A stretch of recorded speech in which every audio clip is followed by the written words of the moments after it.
Chapter 25. Here is how you stop waiting for someone to come back. You stop waiting for them to come back by becoming profoundly uncomfortable. You move through the places where you wish they still were, and you hold your own hand as you go. You don't lie to yourself about how it is going to be easy and happy and new in a way that is wonderful. Not yet. First, you delve right into the deepest part of the dark, murky water of missing them, and you let it envelop you. You feel their absence on a core, guttural level. You absorb it in exactly the way that you're afraid of. You let it sink under your skin. You stop waiting for them by letting things change. You cut your hair and you know they'll never see it. You quit your job and you know you'll never tell them about the new one. You let people into your life and you know they'll never get the chance to love or hate or sit up at night discussing it with you. You let the delicate pattern of the life you'd built with them dissipate and change form with the arrival of each new twist. You aren't okay with it, and so you let it not be okay. You brace yourself each time for the impact. You know that someday change will come naturally again, and even that feels sort of sad.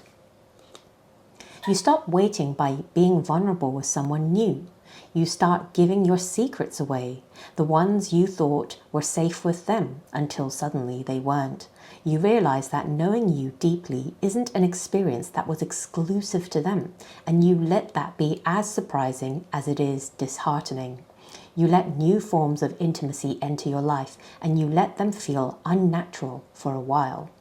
You stop waiting for them to come back by realizing that pain is an inevitable component of moving forward. You stop waiting for the chasm in your heart to close up, and you take whatever steps you need to on trembling, uncertain legs.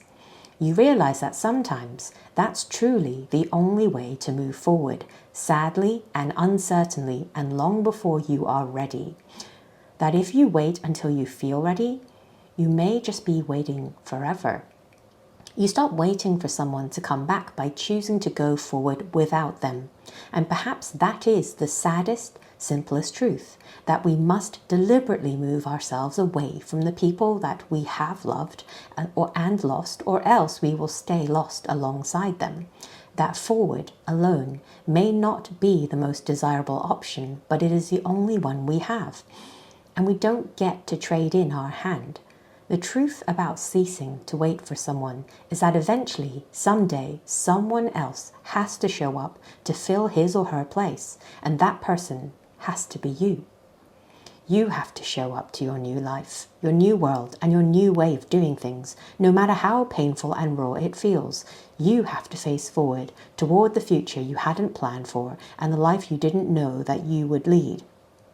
You have to stop showing up to the land of used to be's and could be's and be stills and show up to this world, the one where it hurts, the one that's unfair, the world that is here because it's the only one you have left. You stop waiting for someone to come back through a series of slow, deliberate steps that move you away from the life you thought you'd have and towards the one that's waiting for you. It's life that shows up once you make the conscious, uncomfortable decision to leave the past behind, to learn from the people you've lost, and to embrace the people that you have left, to embrace the life you have left, and to bring yourself back to it as fully and wholly as you wish that you could bring back someone else.